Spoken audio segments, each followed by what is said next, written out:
Being the senior director of MMA for UFC Gym, how does a fighter train? Without getting the general population injured, what programs can we do that's going to be able to empower them to be able to learn the techniques?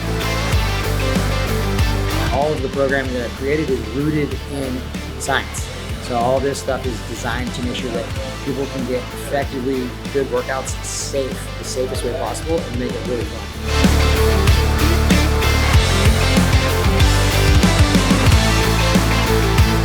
Very fun and engaging.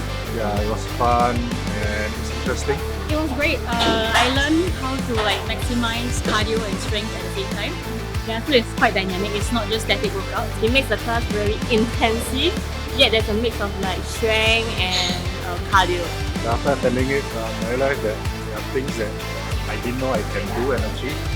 So it actually opens up to another level of my fitness.